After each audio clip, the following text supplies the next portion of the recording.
So, ayan, welcome back to my YouTube channel mga katropa. Ngayon may isa na naman akong isang i-share sa inyo about naman tayo sa EPS, Electronic Power Steering mga katropa. I-share ko sa inyo kung paano baklasin, kung ano yung possible na pwedeng nasisira or umiingay mga katropa. Yan, i-share ko sa inyo mga katropa kung alin yung mga parts na kailangan natin palitan once na umingay or nagkaroon ng play. Yan.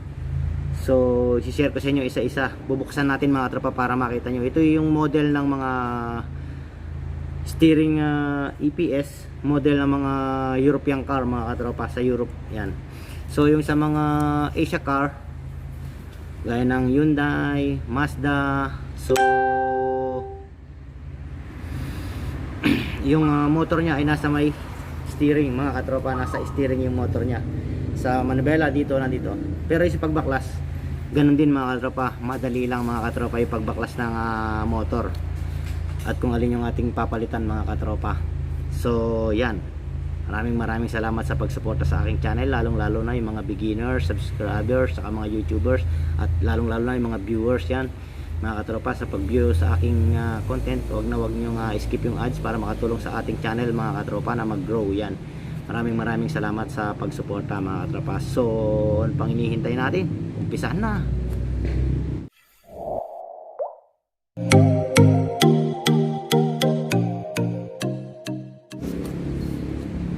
So ito na mga katropa yung ating EPS, Electronic Power Steering. So nandito na lahat sa mga wiring, module. Ito yung module nya. Ito, motor, tsaka yung mga gear, pinion, rack, pinion ulit. Ayan, ito pinion, tapos rack, steering rack, siyempre. So ngayon, ano ba yung mga posibleng dahilan kung bakit umiingay yung ating electronic steering? Unang-una, sa motor, meron siyang bushing sa loob mga katropa. Pwedeng pag malaki na yung play ng bush, yung mamaya makikita nyo kung anong bush yun, yung kulay itim. Pag malaki na yung play nun, pwedeng umingay kasi yung motor malaki na yung play mga katropa, hindi na siya swabe. So yan, pwede rin yung sa gear dito sa loob, sa pinion tsaka sa rack. Yan, tsaka yung mga parts pa sa loob na pwedeng masira. Dito naman sa yung pinion may bushing, so pwede magkaroon ng play. Yan. So ulitin ko, ito yung module, ito yung motor, ito yung other parts niya ng mga gear. So ito yung angle sensor mga katropa. Yan, mamaya babaklasin natin, papakita ko sa inyo mga katropa. Yan. So start natin baklasin. Unahin natin baklasin tong module. Yung module, pag module yung sira mga katropa, magkakaroon tayo ng trouble code. Pag module yung sira mga katropa, yan, electronic.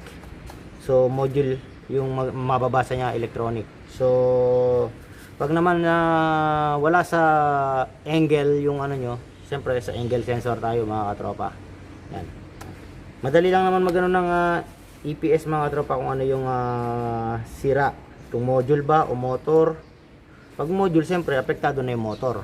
Yan, tingnan nyo, magkasama yung dalawa na yan. So papakita ko sa inyo mga katropa. So siyempre sa first step na gagawin natin para mag-check, checkin natin yung wiring harness. Siyempre baka may putol lang, kagaya niya maliliit na ganyang wiring harness, madaling maputol yan. Kung mapapansin nyo, ito, yan, yung mga, pag may napapansin kayong mga nakapalupot na wire, yan, kagaya nito, nakapalupot na wire, yun yung Ken high tsaka Ken low. Yan, yung mga ganyang wire mga katropa, yung bagay yung canvas. Yan, ground tsaka supply. Yan, yan lang naman mga simple mga katropa. So bakasin natin yung motor. Gagamit tayo ng T40.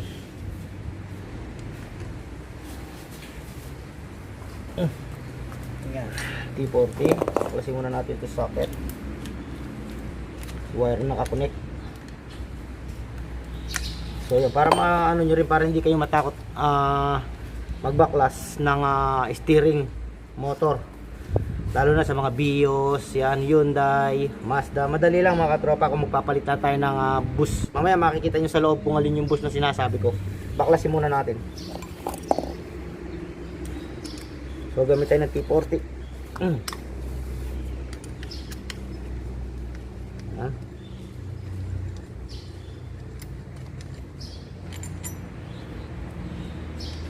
Meron siyang dalawang T40 torch. Klasin natin yung module kasama yung motor assembly. Natin lagay yung bolt.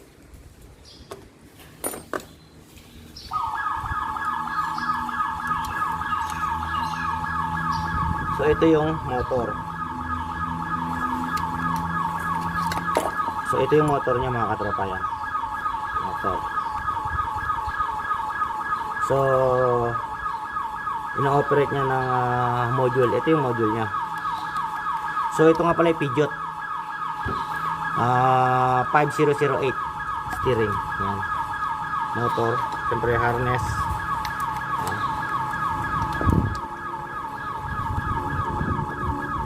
Natin yung wire.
So yan, natanggal na natin nakatropa yung wiring harness. So ito yung module. Yung iba kasi yung module nakahiwalay sa motor mga katropa. Halimbawa sa Mazda nakahiwalay, tsaka sa Hyundai nakahiwalay din yung module. So dito ko lang nakita yung sa steering kasi kasama sa baba. Hindi naman nila pwedeng ilayo kasi yung yung module, kasi nga siguro naisip nila na gagamit pa sila ng mahabang wire. Kaya isinama na nila dito sa motor yung module. So ayan, motor. So lagyan natin dyan. Tapos yung sinasabing rubber mga katropa, ito siya. Kung mapapansin nyo, ito lahat ng electronic steering meron siyang rubber na ganito. Yung nakabusing niya mga katropa, ayan, dito nakalagay. So yung trabaho naman nito mga katropa, ayan, kung makapansin nyo, ayan, siya yung para mag bigay ng smooth sa loob ng motor tsaka yung gear. Kasi kapag wala ito, malaki yung play, so tutunog. So ngayon, kapag na-damage na to or nasira na to mga katropa, numipis na yung bawat nito, magkakaroon na ng play yung steering nyo. Malakas na yung play, maingay na siya mga katropa. Nagkakaano na yung dalawang sa loob. Yung nito mga katropa, yan, ganyan, di ba? Yan. So kapag nasira na to, itong gear na to tsaka yung gear dito, so malaki na yung play, iingay na mga katropa. Makakaramdam ka na ng ingay once na ni-steer mong ganyan. Yan, kumbaga nagpe-play na ng malaki yung motor mo mga katropa, yun. Kaya ito pinapalitan yan kahit nasa electronic steering. Meron ako kumpiyesa niyan mga katropa. So sa mga merong electronic power steering, Hyundai, Toyota, yung ganyan, huwag kayong matatakot na baklasin yung inyong motor. Halos 2 screw lang naman, 2 bolt lang mga katropa yung niyan. 2 bolt lang yung nakalagay sa motor. So yan, pasensya na mga katropa, umingay yung alarm sa kabila kaya medyo maingay. So ngayon babaklasin natin to. Meron siyang 3 bolt.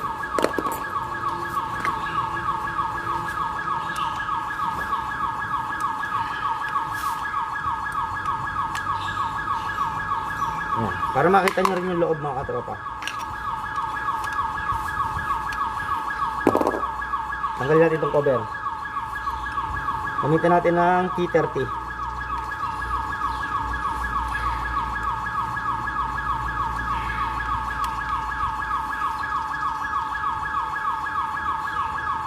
So yun, kapag sira yun, pwedeng umingay.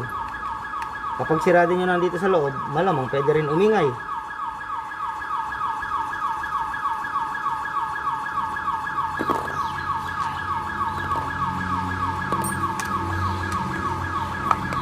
Yun. So yan, nakita nyo itong plastic gear yan. Nakakonect dito sa pinion. Pupunta rito sa isang pinion sa baba, mga tropa. So mamaya, tatanggalin ko muna para makita natin.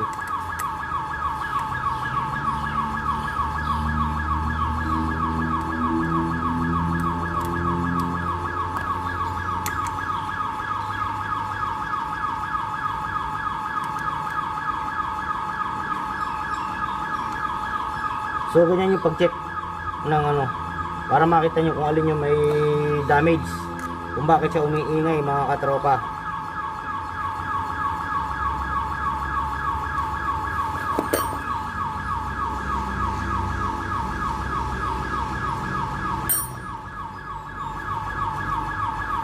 So sa Peugeot, kapag nagpalit ka ng assembly na ganito, kailangan i-reprogram mga katropa yung module nya.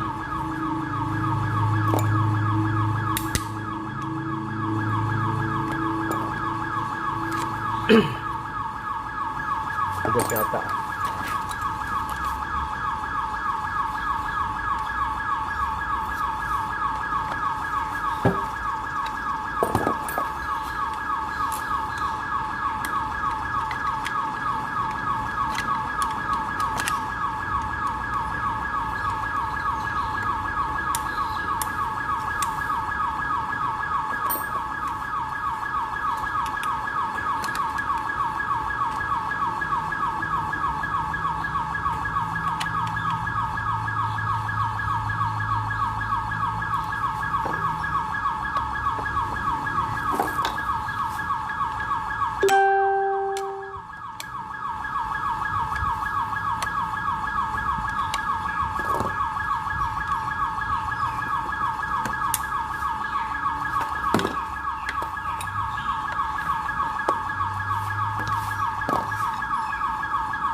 So ito yung mga tropa ko.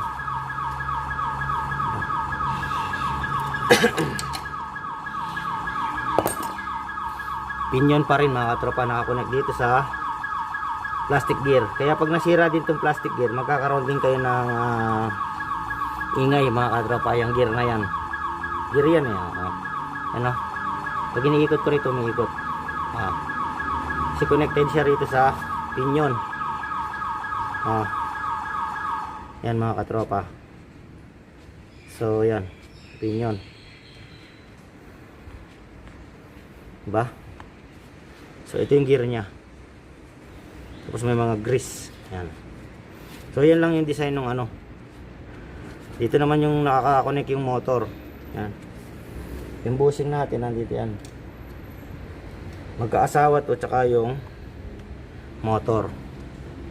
Kaya sinabi ko sa inyo, kapag lumuwag na tong bush na to mga katropa, pwedeng lumaki na yung play ng motor. So iingay yung motor, kasi yung motor wala namang control yan. Dapat yung nagko-control dyan ito. Kaya pag sira na to, iingay mga katropa. So almost ito lang yung nagiging problema kapag umingay yung electronic steering yung mga katropa. I-check nyo lang yan. Pag hugot nyo ng motor, makikita nyo na yan mga katropa. Itong rubber na to. Yan. Napapalitan naman yan, lalong na sa Toyota, Hyundai, napapalitan to mga katropa. Yan. So ito lang naman connect dito mga katropa, wala nang iba.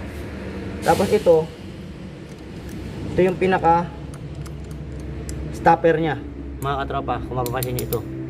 Itong plastic na to. Yan, pinaka stopper ng rack. Yan. Ayan o. Ayan. Oh. Yan yung pinaka stopper nya.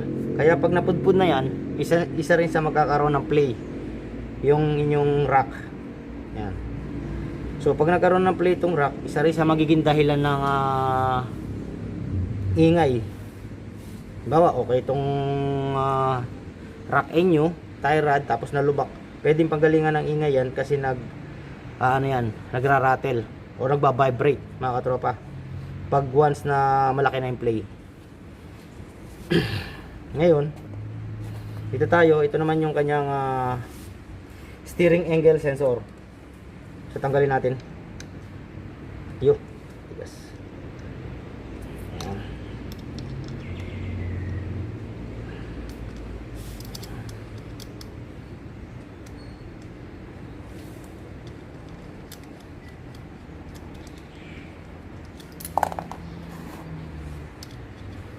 Meron naman siyang T20 na torch.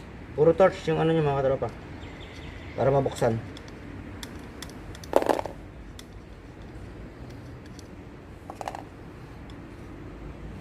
So ito yung sensor niya mga katropa. Yung iba nasa steering wheel kasama ng nakadikit sa clock spring, yung steering angle sensor. So ito siyempre yung pivot nandito sa steering rack. Kanya-kanyang design pero same lang mga katropa. Same lang pag nagka-trouble. So ngayon, tanggalin natin to para makita natin yung loob.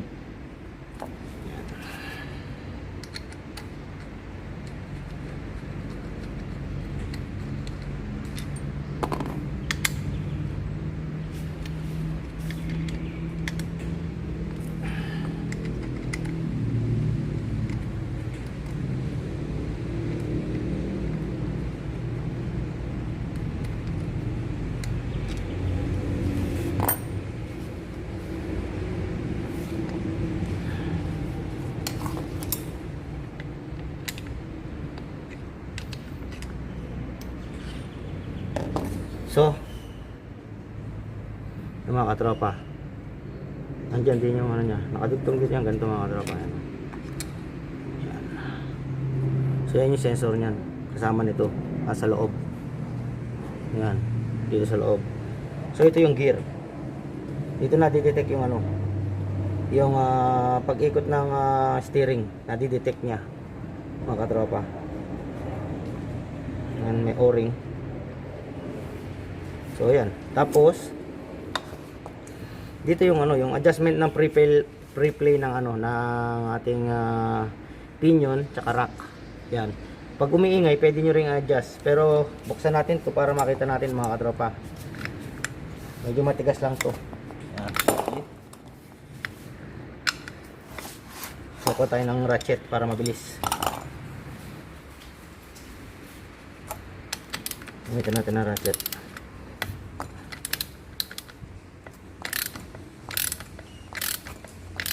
Magamit talaga itong mga katropa.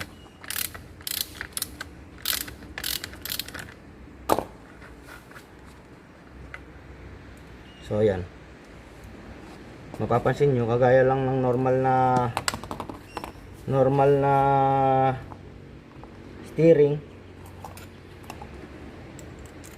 Yan, may spring para pag tumulak sa kanyang ano, yan, ito bushing, tutulak niya para dumikit dito sa rack para sa kanyang pre-play. Bushing, spring, tapos yung kanyang stopper cap. Yan. So sa mga normal na steering, dito lang kayo mag-a-adjust sa kanyang pre-play mga katropa, kung malaki yung pre-play ng steering nyo. Kung umiingay pag lumalagotok or nararaprod, may umiingay sa parting steering. So yan lang naman, i-adjust nyo lang yung mga katropa.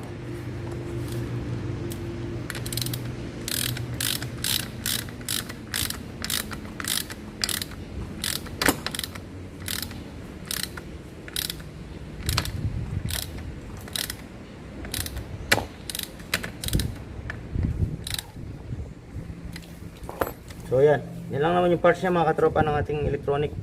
Pag umiingay, adjustment sa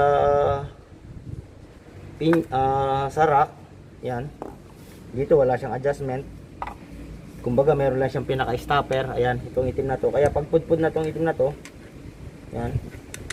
So magkakaroon ng play. Isa rin sa mapagagalingan ng ingay mga katropa.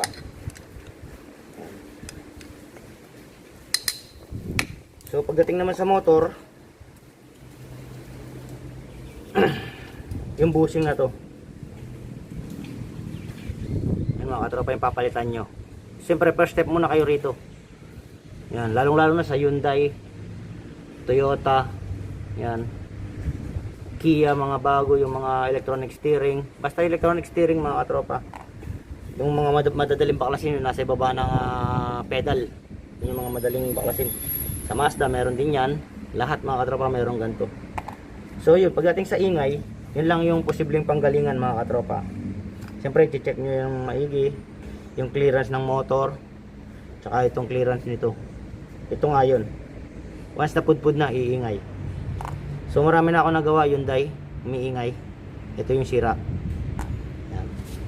So assemble natin mga katropa ulit.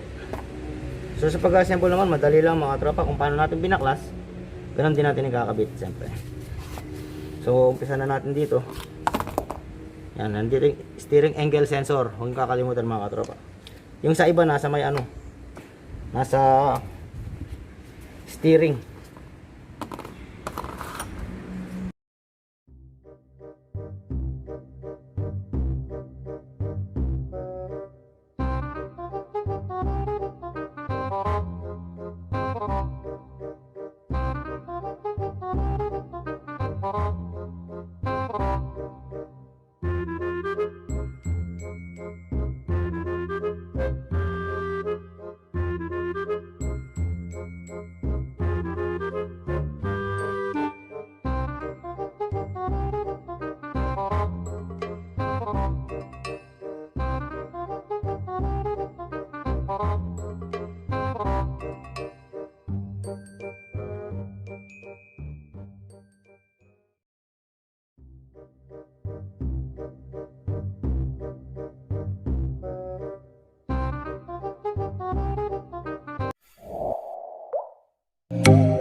So yan mga katropa, ganun lang kasimple magbaklas ng ano, ng EPS ng European car mga katropa. So yung mahirap lang siyempre magbaba tayo ng cross member kapag access tayo sa steering. So yun lang, pero pag nakababa na, ganun lang kasimple yung magbaklas ng ano, ng EPS.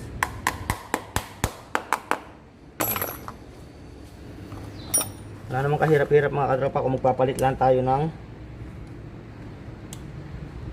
motor. Pero kung magpapalit tayo ng bushing lang dito mga katropa, kahit hindi na natin siguro ibaba yung ano, nakaganyan siya eh, nakaganyan siya.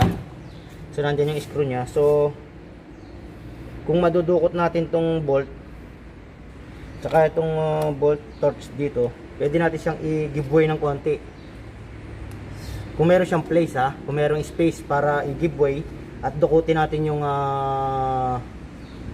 bus na kulay itim na nakita nyo kanina, kung yun lang ipapalitan natin.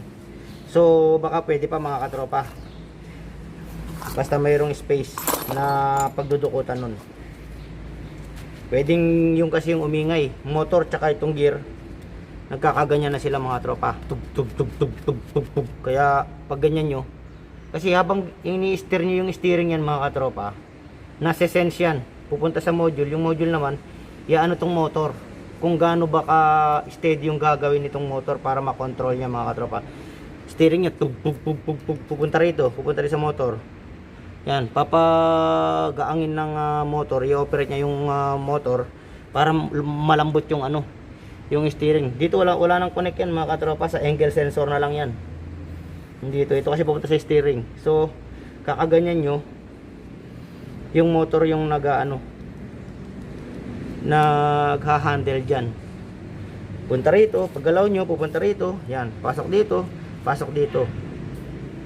Kaya pag sira yung bus, pag ginanyan nyo, tug tug tug dito, tug tug tug tug, yung motor, hindi na siya stable. So magkakaroon ng clearance, iingay. So yun, isa sa pwedeng panggalingan, isa sa pwedeng panggalingan yung loob, kasi nga meron siyang stopper na plastic kung pag napudpud na, tsaka yung nandito pag pudpud na.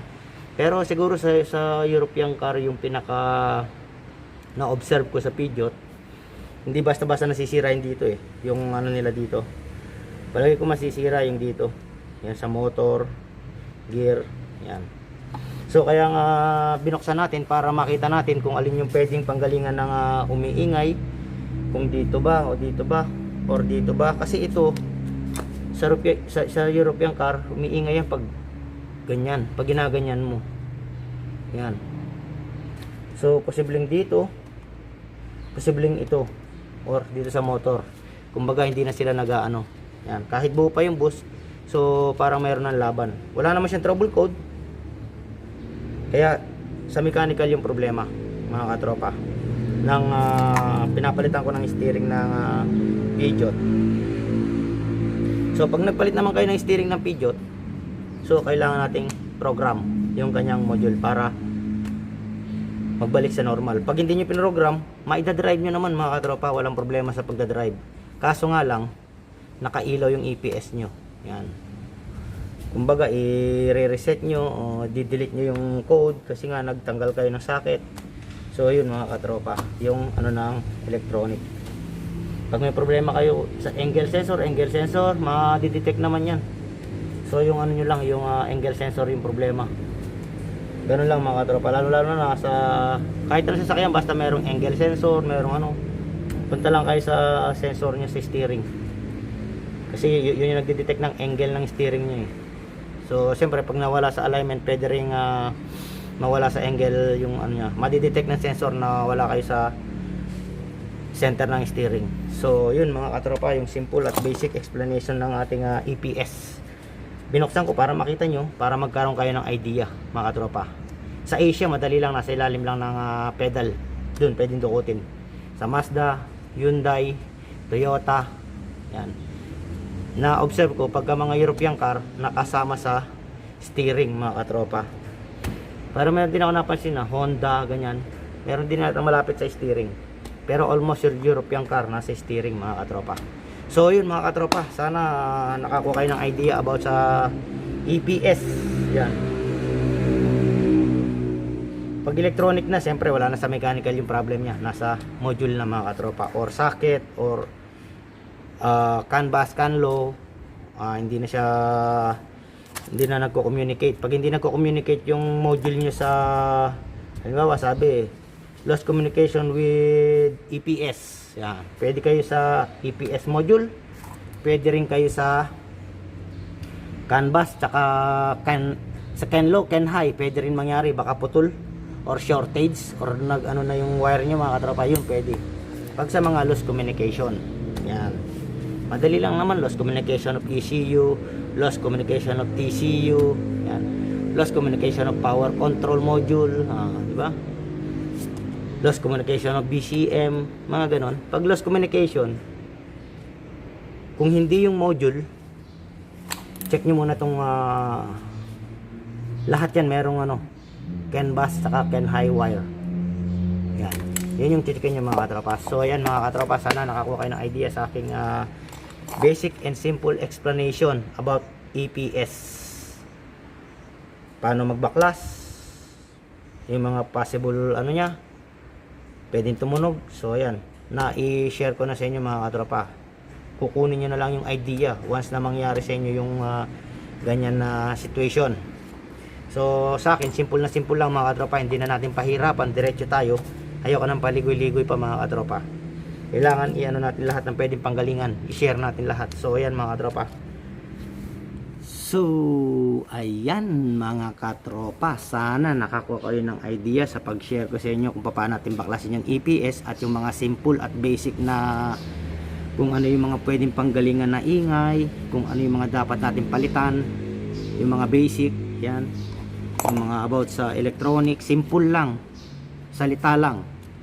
Pero yung salita na yun, magagawa nyo yun pag sinunod nyo yung sinasabi ko mga katropa. Kung ano yung mga basic lang.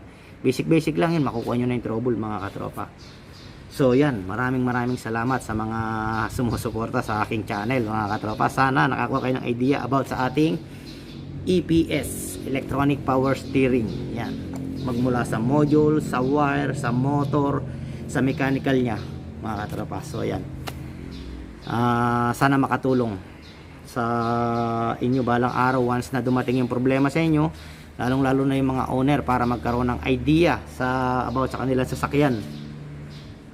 Tagalog version tayo siyempre para sa inyo yan, sa mga katropa natin dyan na nasa Pinas, mga owner na tropa natin na may mga electronic power steering.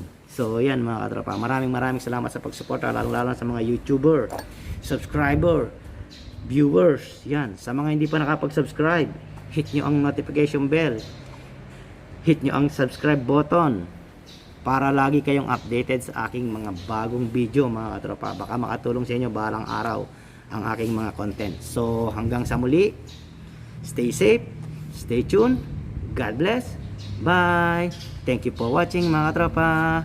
See you in my next video.